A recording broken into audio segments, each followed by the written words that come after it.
Om Jnanatimirandasya Gananjanan Shalakaya Chakshurunmilitam Jena Tasmai Sri Gurave Namaha Gurave Gaurachandraya Radhikaya Stadalaye Krishnaya Krishna Bhaktaya Tadbhaktaya Namo Namaha Narayanam Gurum Vande Saranyam Bhakta Bandhavam Gauramanovistam Purnam Radhadasyam Pradayakam Rupanugacharya Varyam Rupamanjari Preshtakam Patita Pavana Bandhavam Yugacharya Narayanam Vanchakalpatarubhyascha Kripa Sindhubhya Evacha Patitanam Pavanebhyo Vaishnavebhyo Namo Namaha Namo Mahavadanyaya Krishna Prema Pradayate Krishnaya Krishna Chaitanya Namne Gaura Tuise Namaha Shama Sundara Shikanda Shekara Ismirahasara Murali Manohara Radhikara Sika Mama Kripanide Swapriya Charana Kinkarim Kuru Tapta Kanchana Gourangi Radhe Vrindavaneshwari Vrishabhanu Sute Devi Pranamami Hari Priye Vrindai Tulasi Devyai Priyai Keshava Sacham Krishna Bhakti Prade Devi Sattvatyai Namo Namaha Shri Krishna Chaitanya Prabhu Nityananda Shri Advaita Gadadhar Shri Vasadi Gaura Bhakta Vrinda Hare Krishna Krishna Krishna Hare Hare Hare Ramu Ramu Ramu Hare Hare. Então, primeiramente, eu gostaria de dar início oferecendo as minhas mais humildes e respeitosas reverências à poeira dos pés de lótus de Paramaradatama Shri Guru Pada Padma Nitlila Pravista Om Vishnupada Paramahamsa Paribrajacharya Ashtotara Satasya Srimado Shila Bhaktivedanta Narayana Goswami Maharaj Shila Gurudeva e também a todo o Shirupa no Gauriya Guru Varga, todos os Tridantis, Sannyasis, Brahmacharis, Vaishnavas, Vaishnavis e a todos aqui hoje reunidos as minhas mais respeitosas reverências. Então, pela misericórdia sem causa de Shila Gurudeva e de todos os nossos mestres do passado, presente e do futuro, nós podemos nos reunir aqui hoje mais uma vez para dar sequência à leitura do Jaiva Dharma, capítulo 10. Então, continuando a conversa entre o Vaishnava Das e o Nyaya Ratna. Então, agora o Nyaya Ratna pergunta para Vaishnava Dasa por que vocês não respeitam Shankaracharya, que é um oceano ilimitado de conhecimento? E Vaishnava Dasa diz, por que você diz isso? Nós consideramos Shankaracharya como uma encarnação de Sri Mahadeva, Shiva. Sriman Mahaprabhu nos instruiu a honrá-lo, chamando-o de Acharya.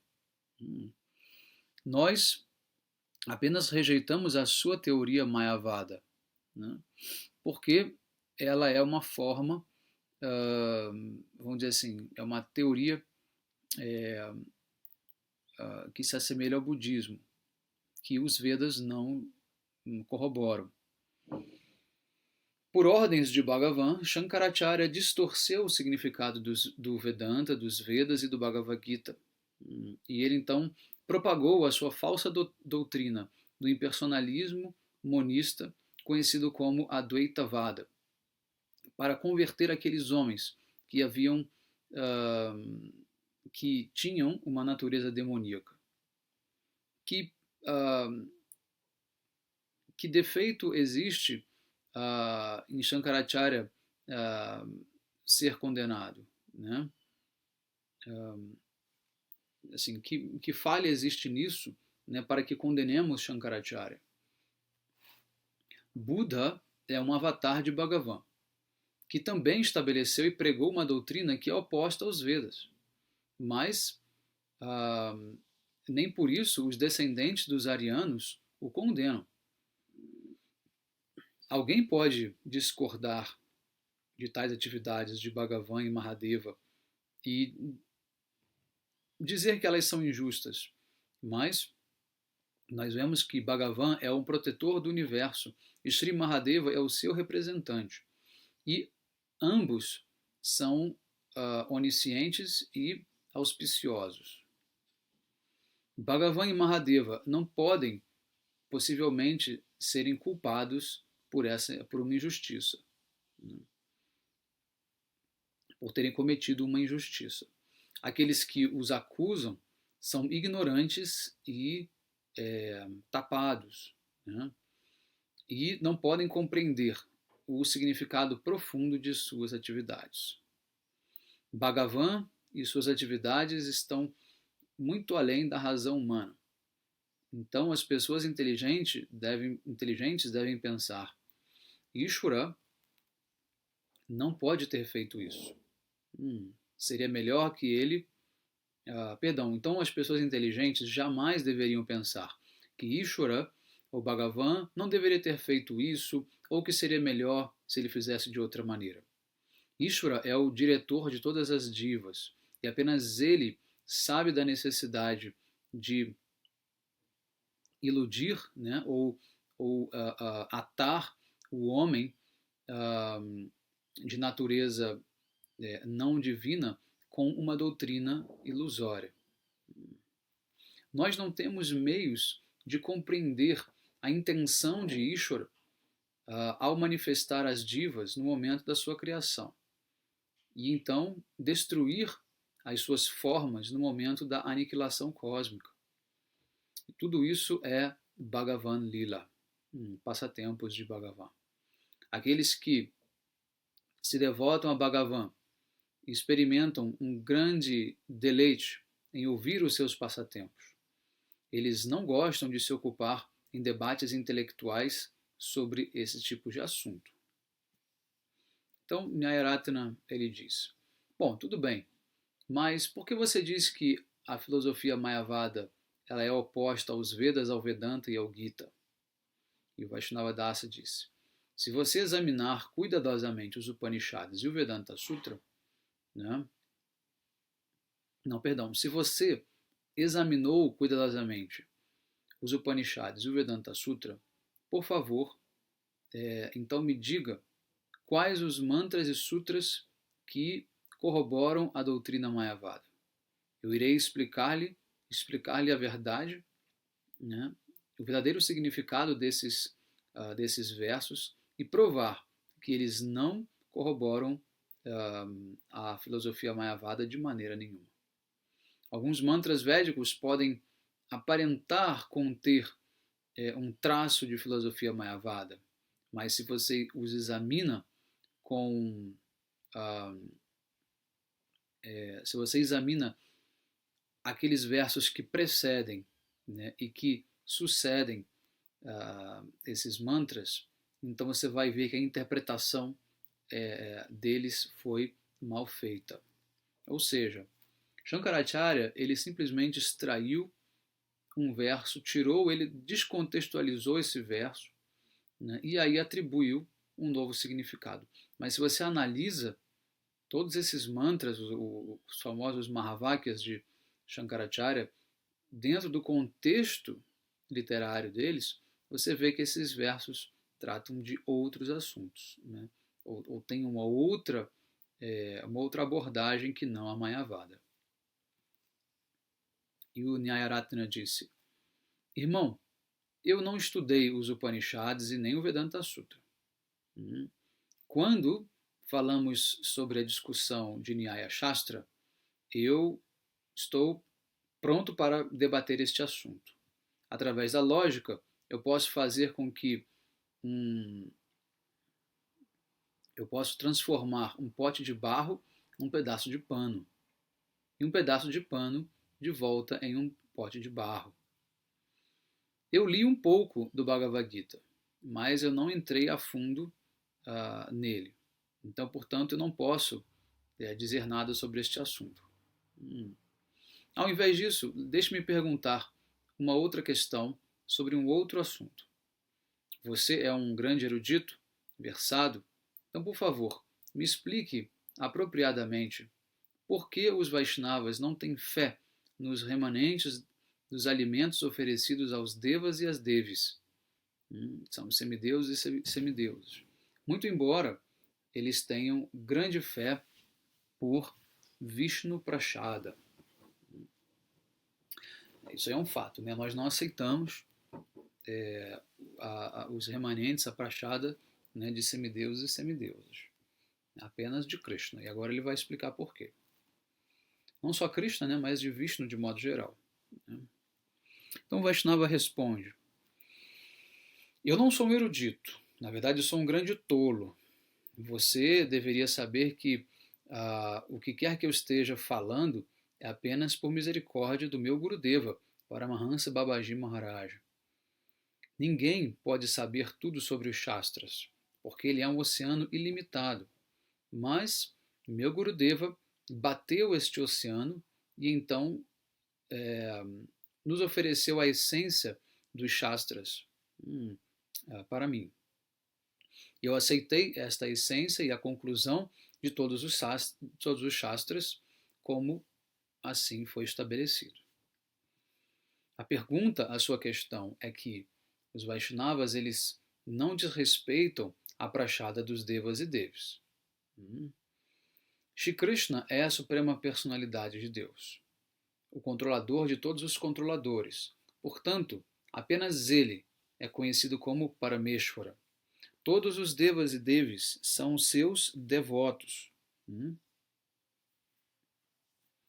E eles foram apontados para cumprir determinadas funções administrativas dentro do universo. Os Vaishnavas jamais vão desrespeitar a prachada dos devotos, né? Porque através dela você pode alcançar Shuddha Bhakti. Por exemplo, a poeira dos pés dos devotos, né?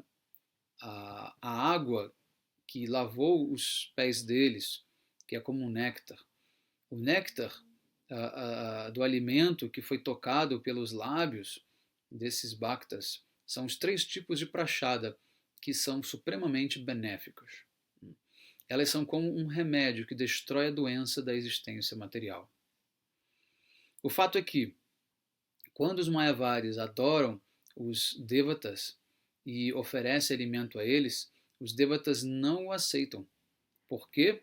Porque eles são, porque a sua adoração está contaminada com o apego à doutrina da ilusão. Existem amplas evidências sobre isso nos Shastras.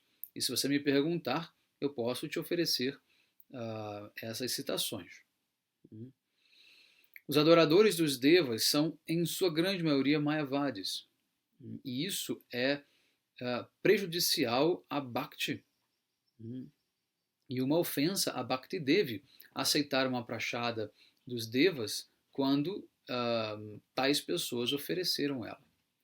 Se um Vaishnava puro oferecer prachada a Krishna, né, uma prachada de Krishna para os Devas e Devis, eles aceitarão essa prachada com grande amor, né, e começarão a dançar.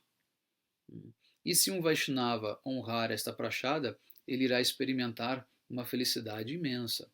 Ou seja, aqui Srila Bhaktivinoda Thakur explica o seguinte: primeiro, não é simplesmente o fato de aceitar ou não aceitar a prachada dos semideuses.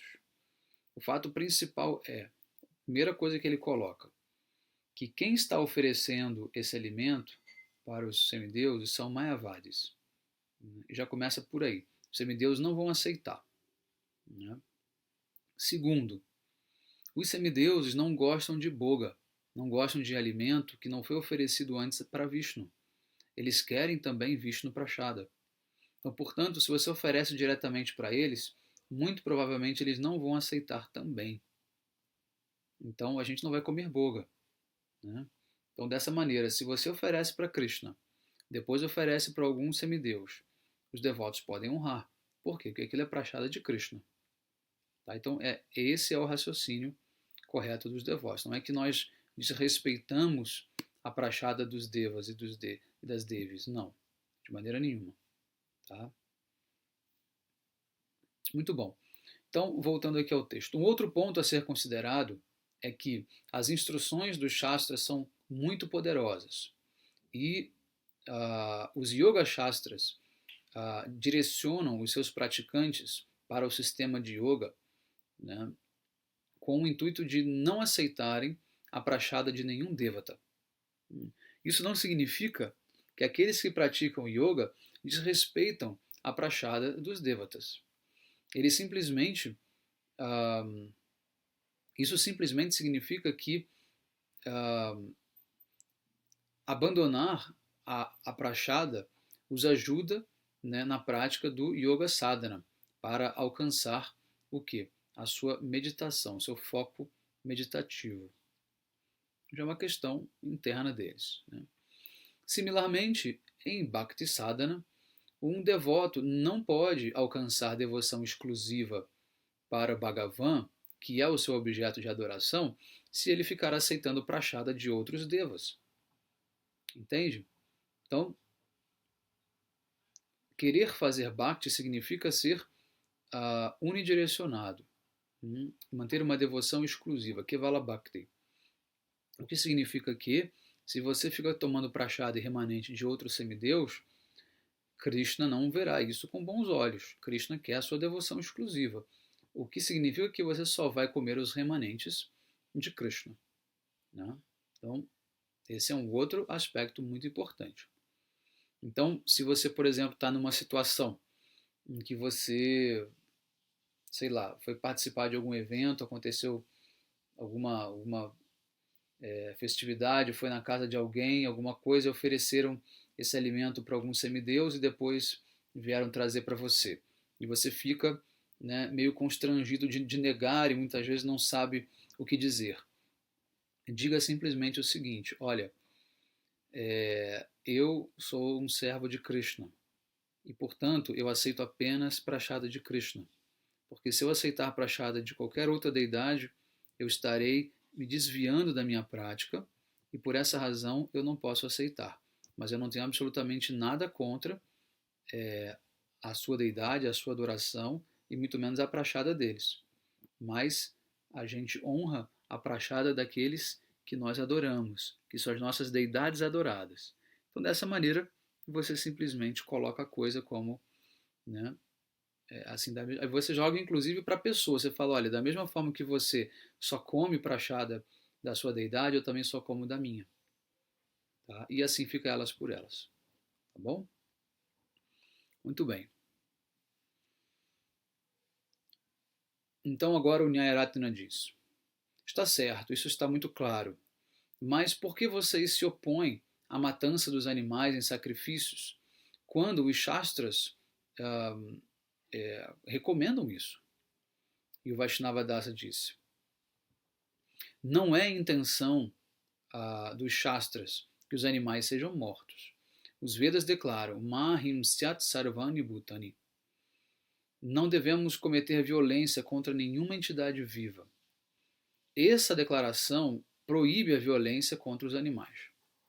Enquanto a natureza do ser humano for forte, né, e influenciar os modos da paixão, influenciada, for fortemente influenciada pelos modos da paixão e da ignorância, as pessoas irão espontaneamente serem conduzidas para conexões ilícitas com o sexo oposto, com comilança de carne, intoxicação, etc. Tais pessoas não perguntam se os Vedas estão corroborando essas atividades ou não.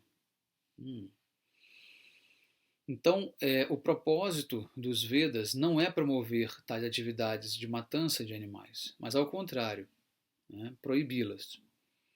Quando os seres humanos estão situados no modo da bondade, eles podem naturalmente conter, né, ou evitar o massacre de animais e também a atração sexual e a intoxicação. Até este momento, os Vedas prescrevem diversos meios para você controlar essas tendências. Por essa razão, eles sancionam a associação com o sexo oposto através do casamento, né, que é o Vivaha Yagya. A matança dos animais é sacrifício e também beber vinho em cerimônias específicas. Praticando dessa maneira, essas tendências irão gradualmente desaparecer daquela pessoa. E elas serão finalmente então capazes de abandoná-los. Esse é o verdadeiro propósito dos Vedas. Eles não recomendam matar os animais. A intenção deles é expressa claramente nas palavras do Srimad Bhagavatam 11.5.11. Então, antes de eu ler o verso, explicar exatamente o que ele quis dizer aqui. Existem recomendações nos Vedas sobre como fazer, como comer carnes, tá? Como beber vinho e como fazer e como ter relação com o sexo oposto. Não significa que ele recomende isso como algo natural, ao contrário. O que os Vedas dizem? As pessoas que estão influenciadas pelos modos da ignorância e da paixão automaticamente serão impelidas a tais práticas. Então, já tendo isso em mente, né, Krishna coloca nos Vedas o quê? Uma regulação para essas pessoas. Então, já que você quer comer, então faça dessa maneira. Cante mantras, faça rituais, né, torne a coisa o máximo religiosa, ritualística possível para diminuir aí, então a influência de Tamaguna, né, para que você possa se elevar até, né, o patamar de Sattva-guna e automaticamente conseguir abandonar aquela prática ilícita. Então, é apenas uma questão de ser realista. Krishna sabe que as pessoas vão fazer coisas erradas. Não é que ele está sancionando a prática de pecados. Não. Ele está, na verdade, sendo realista e tentando amenizar os efeitos negativos desses pecados na vida das pessoas. É uma questão de compaixão. Então, se você entende o que é uma recomendação verdadeira dos Shastras, você vai entender que ela é para manter o vegetarianismo, né, o celibato, a não intoxicação, né, o não jogos de azar, que são os nossos princípios básicos. Tá? Então aqui no Srimad Bhagavatam, o verso diz: Loke vyavayami shammadhyaseva nityastu jantur nahi tatra chodana vyavastitisteshu vivaha yagya suragrahirashu nivritir ista. É observado que as pessoas nesse mundo têm uma tendência natural para intoxicação, comer carne, desfrute sexual, mas os Shastras não podem sancionar essas atividades. Portanto, recomendações especiais foram dadas, né, quando essas pessoas decidem, então, se ocupar nessas atividades proibidas, como, por exemplo, a relação com o sexo oposto, que deve ser permitida, então, através do quê? Do casamento. Né? E outras querem comer carne, mas deve ser feito através de um sacrifício. Né? E outros querem beber vinho, o que deve ser também feito através de um ritual conhecido como Shautramani Yagya. A proposta dessas recomendações é evitar que as pessoas desenvolvam tendências ilícitas, né, e estabeleça-se então uma conduta moral. Né? Então é melhor você ter uma pessoa pecando dentro de um padrão regulado do que uma pessoa que peca indiscriminadamente. Né? Por quê? Quem peca indiscriminadamente tem a tendência de aumentar, né, a sua prática pecaminosa. Já quem peca dentro de práticas reguladas tem a tendência de, aos poucos, reduzir e abandonar por completo, né, o pecado. Tá? Então, é dessa maneira que os Vedas recomendam e orientam a civilização humana. E é muito interessante, né, porque, vejam bem, é muito mais realista e sensata, né, a abordagem dos Vedas, né, porque simplesmente você tem outras religiões, por exemplo, né, os mandamentos que proíbem. Mas o fato de proibir, a gente sabe que não significa que as pessoas não vão fazer.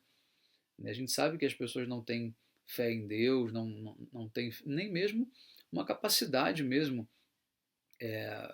espiritual, fisiológica que seja, de cumprir com certos padrões. Então os Vedas são muito realistas nesse ponto. É um passo adiante né? Significa que os Vedas têm, obviamente, uma abordagem muito mais humana, no sentido de saber quais são os limites do ser humano e procurar trabalhar a partir de então, né, um desenvolvimento, do que simplesmente dizer você está proibido de fazer, né, e se você fizer, você vai para o inferno e não tem mais chance de se recuperar. Não, isso aí não seria nem um pouco sensato e muito menos misericordioso, né, da parte de Deus. Então, a realidade ela é uma outra coisa, né? E principalmente quando você trabalha com a existência de reencarnações, você sabe que uma evolução ela é paulatina, ela é lenta, ela não acontece da noite para o dia. Então você precisa oferecer meios para essas pessoas poderem ir se purificando aos poucos e encontrando apoio, né, numa outra forma de se viver, né, baseada no modo da bondade e até muito além disso, no modo nirguna, né, sem qualquer influência dos três modos. Né? Então, é todo um processo, né? Não é simplesmente, e não pode ser imposto a ninguém. Nós sabemos que a imposição, né, de certos padrões a pessoas que não estão preparadas cria o quê? Outros problemas. Criam perversões, criam psicopatias, né? Criam surtos, uma série de coisas. Se você força uma pessoa, por exemplo, a manter um padrão, por exemplo, de não praticar sexo, de não se intoxicar, não comer carne, e ela tenta se forçar isso de uma maneira artificial, isso vai acabar estourando para o outro lado, geralmente um lado de perversão. Né? Leva a pessoa a cometer crimes, abuso, né? Assédio, enfim, ou parte para um lado também do satanismo, uma série de coisas, né? Então, o que Krishna está fazendo é sendo muito realista, muito misericordioso e evitando problemas maiores, né, com essas recomendações. É assim que a gente deve ver e entender todo esse processo. Certo? Muito bem. Então, a conclusão dos Vaishnavas em relação a isso é que não existe qualquer objeção se a pessoa cuja natureza está regulada pela paixão e ignorância possa então matar os animais. No entanto, o que os Vedas dizem? Não mate as vacas. Se você quiser comer carne, não coma de vaca, coma de animais inferiores, bode, galinha, peixe. Não que isso seja, vamos dizer assim, não que seja correto matar, não. Mas já que a pessoa vai comer, que pelo menos não coma da vaca. Isso é sensatez, né? Sensatez. Mas quando a pessoa não tem uma interpretação correta, ela acha que os Vedas permitem que você coma. Não, eles não permitem. Eles fazem uma concessão. Entre concessão e permissão tem uma grande diferença. Né? Muito bem. No entanto, uma pessoa que está situada no modo da bondade, ela não fará isso. Não deve fazer isso. Por quê? Porque causar qualquer dor, né, a qualquer outra entidade viva, né, é uma propensão animalesca. Você vai voltar para o reino dos animais. Os animais vivem sempre em quê? Em conflito, em guerra, em violência. O mundo animal não é um mundo de conto de fadas, um mundo, né, bonito. É um mundo extremamente violento, extremamente agressivo, né, cheio de disputas e enfim, né, de sentimentos baixos, né, enfim, os animais eles só são bonitos esteticamente, mas o modo de vida deles é um modo de vida terrível, né? De modo geral, claro, não é uma coisa absoluta, mas de modo geral é. De modo geral é. Tá bom? Então, muito bem. Então, Narada Muni explica isso no Srimad Bhagavatam 1.1347. Ele diz: Ahastani sahastanam apadani chatuspadam Falguni tatra mahantam jivo divyasya jivanam. As entidades vivas que não possuem mãos, são presa para aqueles que possuem mãos. As formas de vida sem pernas são comida para aqueles que têm 4 pernas, 4 patas, né? As pequenas criaturas são alimento para as grandes criaturas. Desta maneira, uma entidade viva serve de existência para a outra. Perdão, é um meio de existência para as demais. Tá? O Manusmriti 5.56 também explica isso claramente. Namamsa bhakshane doshe namade nacha maitune pravritiresha bhutanam nivrittistu mahafala. A abstinência de atividades como a indulgência sexual, a comilança de carne, intoxicação,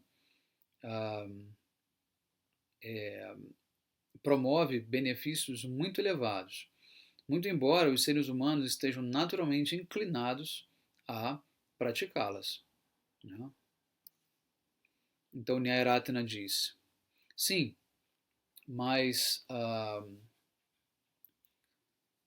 por que o objeto dos Vaishnavas na cerimônia de Shraddha e outras atividades que são, na verdade, têm o objetivo de quitar, né, as dívidas dos seus antepassados. E o Vaishnava Dasa responde: as pessoas que têm a intenção de manter essas atividades prescritas, piedosas, fazem uma cerimônia de Shraddha, que é uma cerimônia de pinda para os antepassados quando eles morrem, né? De acordo com o Karma Kanda, a divisão Karma Kanda dos Vedas. Os Vaishnavas não se opõem a isso, mas os Shastras declaram, no Srimad Bhagavatam 11.5.41. Ele diz, Devarishi bhutapta nrinam pitrinam nakinkaro nayamrini charajam sarvatmaya shmaranam sharanam sharanyam gato mukundam parihirtya kartam. O verso diz, ó rei, quando um ser humano abandona o seu ego e a sua independência, né, de Bhagavan,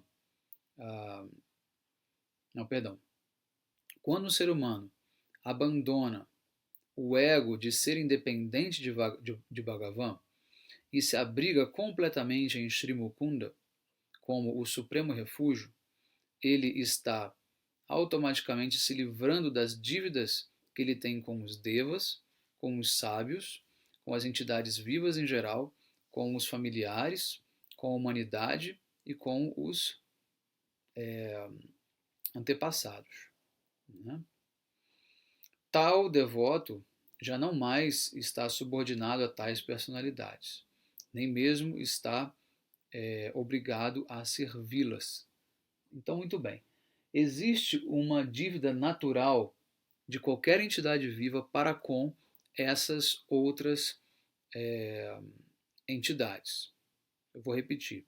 Os devas, os sábios, qualquer entidade viva, os seus parentes, a humanidade de modo geral e os seus antepassados.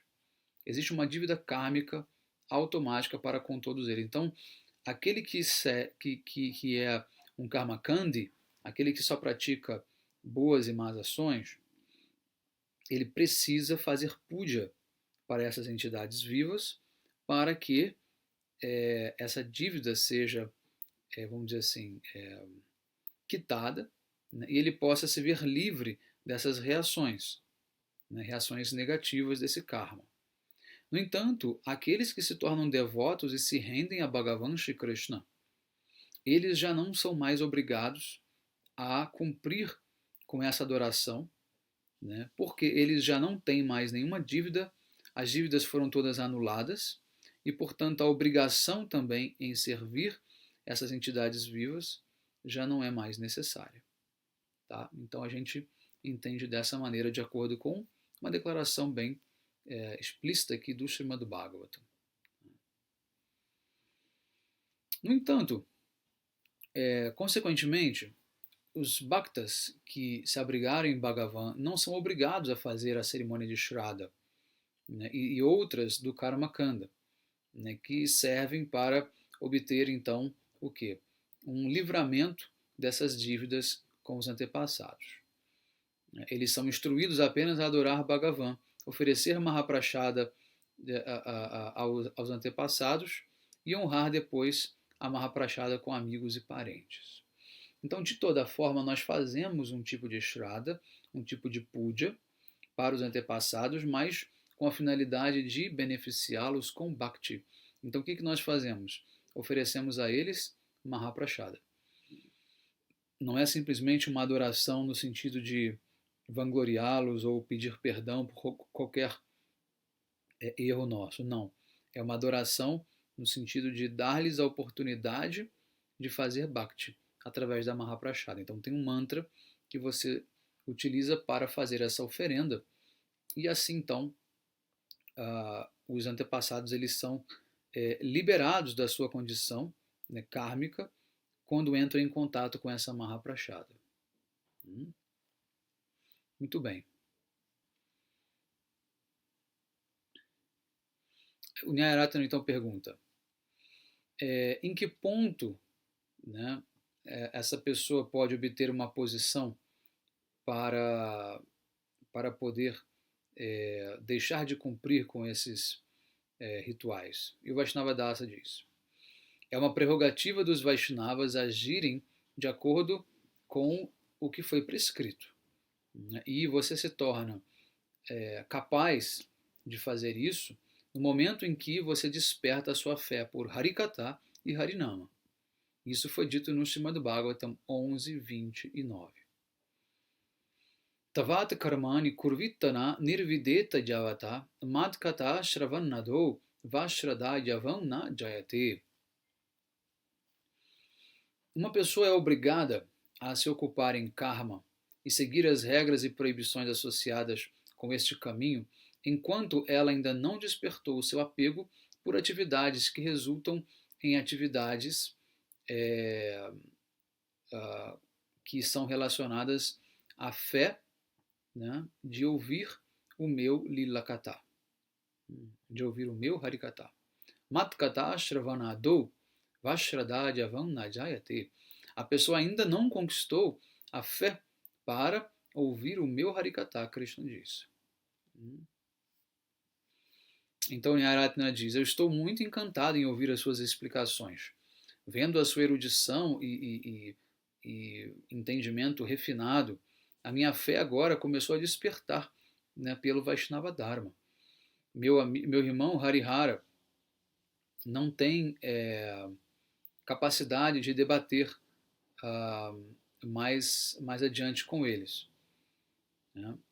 Esses Vaishnavas são grandes professores e panditas. Eles são extremamente versados, né, e conseguem extrair as conclusões de todos os shastras. Nós podemos dizer qualquer coisa, né, que quisermos, mas